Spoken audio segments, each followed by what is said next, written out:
kaya ngene lho Iya.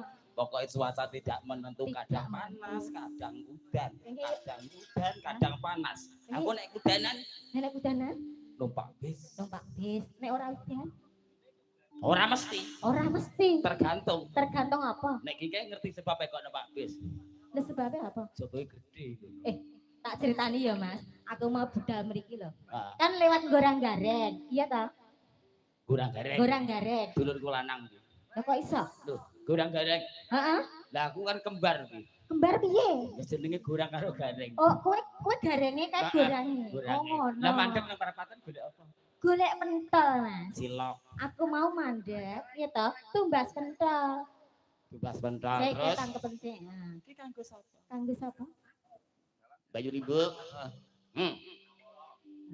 kene Mas tak dereng aku mau kan cek ngelungke Napolo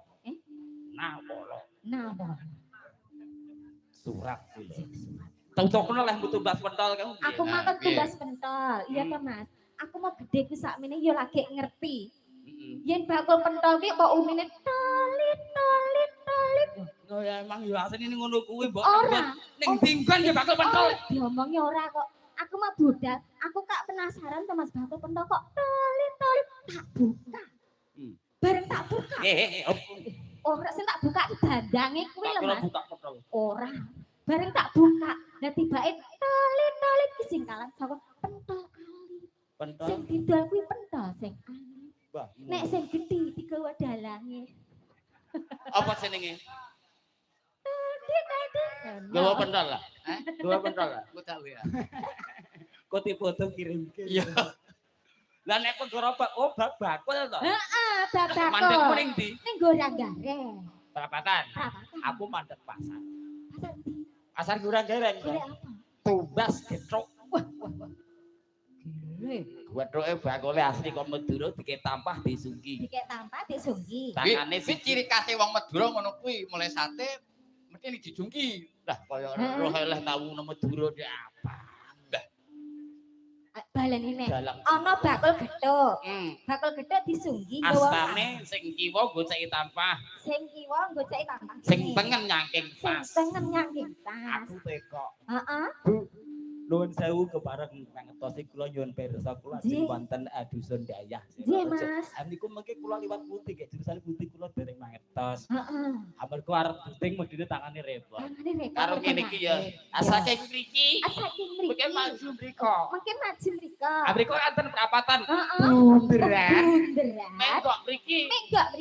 Mengke mriki wonten pertelon. Heeh. Gapura keten. Wis rejo menggok mriki. Mengke enten pertelon iki putuh ketok pun katun nyuk. Bakul gethuk ngantek ngene. Aku kathokku terus suwesek. Rumah samu kok penyanyi rokes. Kathokku terus suwesek. Tak bedheki, Mas. Tak bedheki ya nek pinter. Ki panjak kawak silent. Panjak kawak silent. Nek panjak kawak silent iki maksudnya piye? Diam. Diam.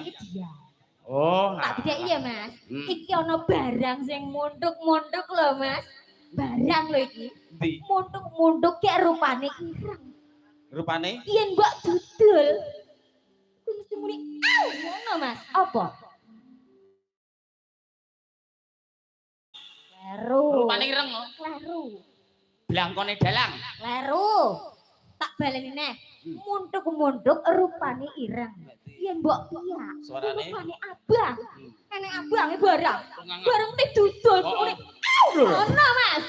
Apa, Mas? Hayo. Cababen. Kleru. Kleru. Kayak enek sing wireng.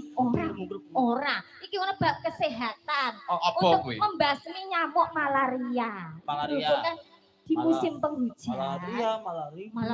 Malaria ngono ya ta, Mas? Heeh. Kuwi jawabane apa? Apa? Diang.